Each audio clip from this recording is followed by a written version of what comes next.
Landlords across America are now defaulting on their mortgages at the highest rate in decades, suggesting that the commercial property crash in America is about to get much worse. With data from Freddie Mac showing that the serious delinquency rate on multifamily mortgages has nearly quadrupled over the last year to the highest rate in a decade. Quite literally, many apartment landlords are now being forced to hand back the keys to the bank because it is no longer profitable for them to run the property. With one of the biggest issues now for the commercial real estate sector in America, and particularly apartment properties, being increasing vacancy rates. With Apartment List reporting that the national vacancy index has increased from a low of 3.9% in late 2021 up to 6.6% in February 2024, which is now higher than it was before the pandemic. Higher vacancy rates mean lots of empty apartments that landlords are now frantically trying to fill, with the result being massive cuts in rent in many cities across America. Particularly in Florida, everyone, where rents are collapsing in cities like Fort Myers, Port St. Lucie, Northport, Naples, Gainesville, and Pensacola. But make no mistake, higher vacancy rates and lower rents, it's an issue facing multifamily markets in many areas across America because these landlords, these multifamily operators, they jacked up the rent way too much during the pandemic. The rent surged in 2021 and 2022. These landlords, they bit off more than they can chew, and thus now apartment renters can no longer afford to live in these properties. With the Wall Street Journal reporting that renters in America are now having to pay nearly 30% of their gross income on rent, which is much higher than it was during the pandemic when they had to pay 26% of their income on rent. So this is a signal that the rents went up way more than the wages during the pandemic. An ultimately unsustainable situation that is now causing havoc in the apartment industry, because just as tenants across America can no longer afford the rent, we're now seeing apartment developers ready to deliver a massive pipeline of brand new apartments. With RealPage reporting, everyone, that we're about to see 670,000 apartment units delivered in 2024, which is more than 50% higher than the 440,000 units delivered in 2023. So take a look at this, everyone. This gray bar is projecting how many new units are about to be delivered this year, which is going to be the highest level of apartment completion since 1973. And these apartment completions are coming at a time when tenants can no longer afford the rent, where they're stretched thin. And RealPage, they actually conducted an analysis of different apartment market profiles in 2024, and they found that the markets that are going to be kind of most impacted by this higher supply include Austin, Charlotte, Dallas, Nashville, Orlando, Phoenix, and Salt Lake City. This is where a lot of the units are about to be delivered. In addition, markets like Vegas, Los Angeles, Portland, and San Francisco are poised to have some demand issues in 2024 as well. And folks, at this point, I want to just zoom out for a second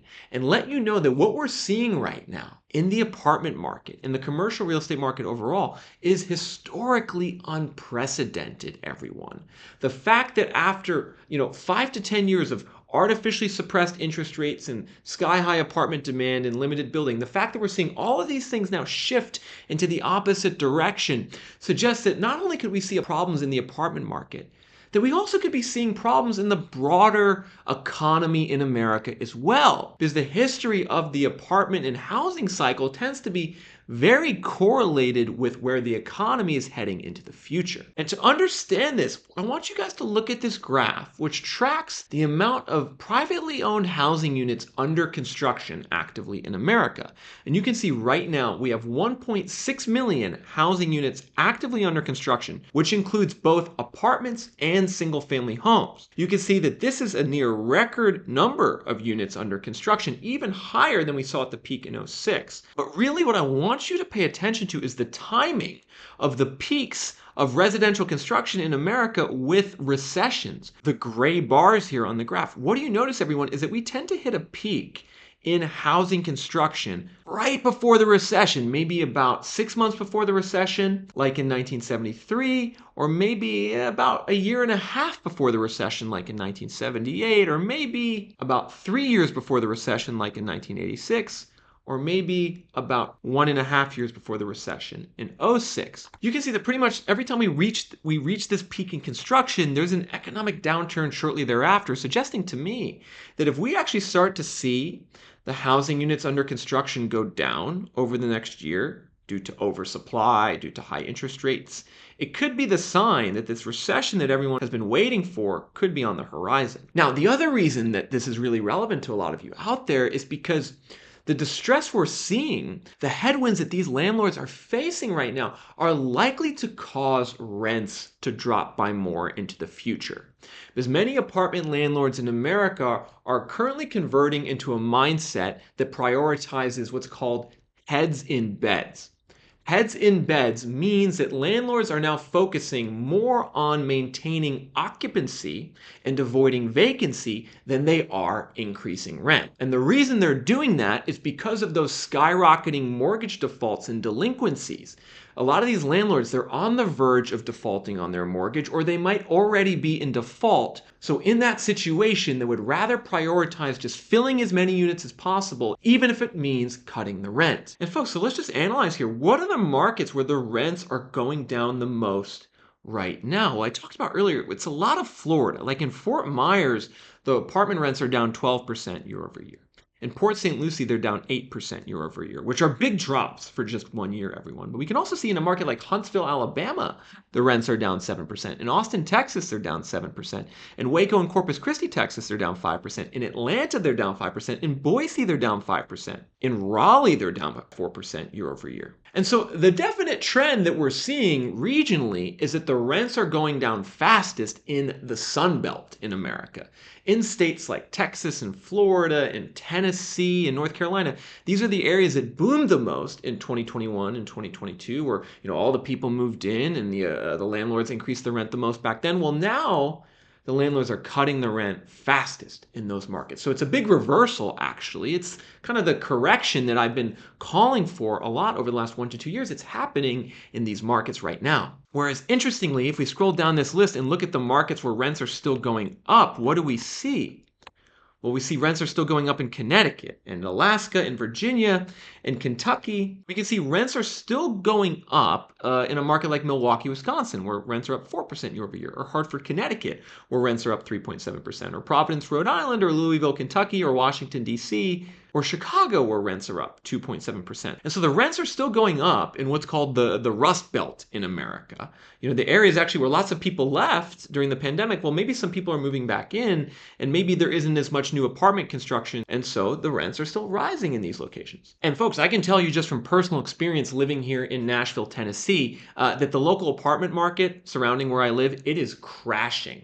We are seeing landlords offer 2 months free rent, 3 months free rent. Some of my friends, they were able to renew their lease in their apartment with 2 months free rent. So the landlords, they're scrambling just to keep the tenants from leaving, cutting the rent as much as 15 to 20% in the city where I live, suggesting to me that actually some of these metrics on rent growth might be understating just how much the rents are going down. But folks, there's something actually really funny going on in the market as I analyze it deeper that you guys need to pay attention to, particularly if you're a renter and wondering if your rent's going to go up or down, is the fact that these landlords are starting to get a little sneaky in how they set the rents. And what many of these landlords are doing is that even though the rental rates are crashing for what's called new leases, when someone moves into an apartment, signs a new lease, we're still seeing landlords try to jack up the rent on existing tenants who already live in the building and might not be wise enough to know what's really going on in the market. And to see what I'm talking about here, folks, I'm going to show you some data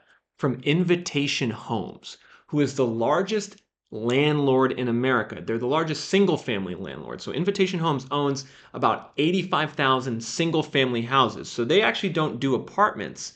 They do single-family houses, but what's going on here is interesting nonetheless. With Invitation Homes in their most recent earnings report breaking out the growth in rent between their renewals of existing tenants and their new leases for new tenants. And what do you notice is that in a market like Phoenix, Invitation Homes increased the rent on existing tenants on renewals by 8%, but yet on new leases, people newly moving into an Invitation Homes property, the rent was down 4.4% year over year. Meanwhile, in Vegas, renewal rent went up 4.2%, but new lease rent went down 3.9%. Similarly, in Jacksonville, renewal rent went up 6%, but new lease rent went down 4.2%. And ultimately, this shouldn't be happening, everyone. It should actually be the opposite. The growth rate in rent on new leases should be bigger than renewals. That historically is what the situation is in the rental market, and that creates something called loss to lease, which is a term maybe I'll get into in a future video. But what you really got to understand is, like, right now, there's a lot of tenants who rent either a house or apartment who aren't aware of the downturn in the market and who are getting a renewal letter and an 8% increase, and they're just signing it without doing their research and pushing back, which is unfortunate, everyone, because if you were to go into a market like Phoenix, the amount of vacant rentals is insane. Like, I'm here in the west part of Phoenix Metro, just looking at houses and townhomes. We're not even looking at apartments, and we can see there's just hundreds of them available. And you can see on many of these rentals, like this 4-bed, 2-bath, it's on the market for $1975. You can see the rent today is lower than it was 2 years ago. So this house was listed in early 2022 for $2150. It's now $1975. And so, folks, I just got to say, if you're a renter who gets your renewal notice, especially from one of these big landlords, make sure to do your research on what's going on in the market. So, if they try to increase your rent by a lot, you can go back and say, hey, I found these other properties. Is there anything we can do to get that renewal rent lower? Because in many cities like Phoenix and Vegas and Nashville and Austin and Dallas, like, if you do that, and there's a good chance the landlord's going to work with you, particularly if you live in an apartment building, everyone. Because like I said in the beginning, the mortgage default rate for these apartment owners, it's spiking. With data from the Calculated Risk blog showing that Freddie Mac reported that the multifamily serious delinquency rate increased sharply in January to 0.44% of all loans. You can see that this is serious delinquency, which means 90 plus days delinquent or in foreclosure. This is now at the highest rate, at least going back a decade, according to this graph from Calculated Risk. And the issues that are going on here are that rent growth is slowing, vacancy rates have increased, with borrowing rates increasing sharply as well. And it's that last piece, everyone, the increase in interest in borrowing rates for these landlords, which is really sending shockwaves through the apartment industry right now. Basically, you have apartment landlords and developers who took out loans 5 years ago at a 3 or 3.5% interest rate. They are now having to refinance those loans at a 6.5% or 7% interest rate today, which means their cost of interest and debt service, it's doubling overnight when these owners go to refinance. And the particular issue for the apartment sector is that many of the mortgages in the apartment sector are only 5-year terms. They are short terms, usually 5 to 7 years in many cases, which means there's a lot more roll on the financing than, say, the residential mortgage market, where typically they're at 30-year terms for homeowner mortgages. We only have 5-year terms for landlord mortgages, which means lots of owners are hemorrhaging cash after they pay interest. And to see what I'm talking about, everyone, I want you guys to take a look at this pro forma I put together, which is showing what a multifamily operator in Phoenix would be experiencing today compared to 2 years ago in 2022. I want you guys to really understand just how dire a situation this is for certain apartment owners and landlords, with multiple issues taking place. One is the fact that the revenue for apartments is now lower than it was 2 years ago, based on the fact that the rents have gone down and the vacancy rates have gone up. So we can expect revenue lower by almost 10% for an apartment operator in Phoenix, while at the same time expenses have gone up due to inflation of taxes and insurance and maintenance costs and utilities. The expenses have gone up, meaning that the net operating income for this hypothetical Phoenix apartment owner has gone down from $3 million on a 250 unit property to $2.4 million, a loss of $600,000 or almost 20% on income. So let's just stop there for a second, everyone. If you're an apartment landlord in one of these Sunbelt markets who is maybe especially even bought in 2021 or 2022, it's very likely that your revenue could be down 10% while your expenses are up by more than 12%, which means your income is down by 20%. That in and of itself is an issue. But now you layer on top of that increased financing costs, and the whole situation turns into a disaster. Because this hypothetical apartment operator today, say their $50 million mortgage is rolling, it's likely rolling from an interest rate of 3.5% to an interest rate of 6.5%, which means that their debt service and interest cost is going from $2.7 million on this property to $3.8 million. Which means their CFADs, or cash flow after debt service, is going from being positive $300,000 to minus $1.4 million. And that right there, folks, is the major problem that's happening right now. And of course, that isn't happening to every apartment developer. It isn't happening to every apartment owner. Those who got into the market 5 years ago in 2018 and didn't go too crazy during the pandemic, they're probably not too bothered by this situation. However, if someone's an apartment owner or developer who bought in or developed in 2021 or 2022, they are likely feeling a huge squeeze right now, particularly in a city like Austin, Texas. You guys remember Austin, right? It was the place where everyone moved to during the pandemic. As a result, the vacancy rate for apartments dropped all the way to 4.1% in late 2021, causing the rent for apartments to go from $1,200 to $1,600 at its peak in mid-2022. But since then, everyone, take a look at what's happened in Austin. The apartment rent has gone down from $1,634 a month to $1,443 a month. So we have a big drop in apartment rent, while the vacancy rate just continues to skyrocket, now almost to 10%, suggesting that the rents, they're just going to keep going down, and maybe at some point could even hit their pre-pandemic levels. With another market in a somewhat similar position, although maybe not as bad, being Dallas, Texas. Everyone in Dallas, we're seeing something similar. The vacancy rate has gone all the way up to 7.9%, causing the rents to go down from $1,559 to $1,468.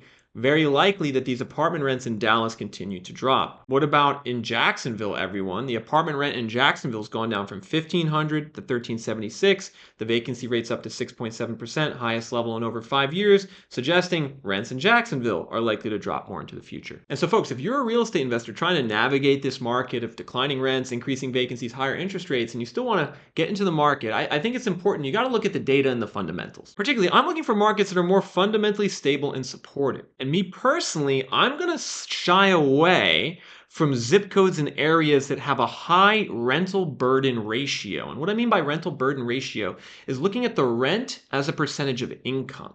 And you can see we have these zip codes here, which is Atlanta right now, in red, where tenants are paying close to 40% of their median household income on rent. I suspect there's going to be more stress in these rent burden zip codes. We're going to have more defaults. We're going to have more evictions. We're going to have more forced selling from apartment landlords who took out cheap debt during the pandemic, where they're going to have to refinance. Meanwhile, I think if you can target locations where there's a lower rent burden percentage, it suggests that you have more room to increase rent into the future. It suggests that tenants are more fundamentally able to pay the rent, and that demand should be healthier in the long run. Additionally, if we switch on over to a market like Los Angeles here on Reventure app, I would also probably try to shy away from markets with a high housing unit growth rate, which tracks the growth rate in the number of housing units in the area over the last 5 years, according to data from the Census Bureau. We can see in LA that there's big differences in how much new supply is being added, with certain areas growing supply by 30 to 50%, while other areas are seeing a reduction in the number of housing units, meaning there's more supply constraints. And ultimately, you can look at these factors as an investor on Reventure app, and you can actually kind of filter them as well to find the locations where there's more of a shortage of housing and where tenants are more able to afford the rent. Additionally, you can zoom out and do the same type of analysis across America on Reventure app and try to find the cities and the areas that best meet this criteria as well. You can see that a lot of potentially the better areas to buy real estate right now from an apartment standpoint or an investor standpoint are actually in the Northeast and Midwest, because there's the most affordability there and you don't have as big an increase in supply. Of course, there's two downsides to buying in the Northeast and Midwest. One is population growth. There isn't as much population growth. So maybe we also want to filter by population growth to find higher growth areas and say, at least at minimum, let's have a growing population over the last 5 years. Okay, that whittled down this list of potentially desirable apartment investment markets even more. But how about let's get even more refined and look for areas areas with lower property taxes as well. We can add that as a filter and say, I don't want to pay more than 1.5% property taxes. And then here you go, folks. You have a short list of markets to check out if you're an apartment or real estate investor that could be more insulated from this downturn. You can open up Table View on Reventure app and you can dig into them in more detail. You can add even more filters for cap rate and population and home value growth if you want, or rent growth. I just think at this point in the housing cycle, it's so imperative that you guys use data to inform your decision about where to buy, where to invest, where not to buy. And to do that, I would just suggest go to Reventure app, www.reventure.app, and start searching different states and counties and spend some time digging into this data so you can make a more informed decision about where you buy. Sign up for a premium plan for $39 a month so you can make a more informed decision about where you buy and have access to all the different data. And the great thing about this plan is you can cancel at any time. So use it for a couple months, use it for a whole year, or just use it for 1 month. This was designed to be flexible for you as a user, a home buyer, and real estate investor. So head to www.reventure.app right now to check out that data.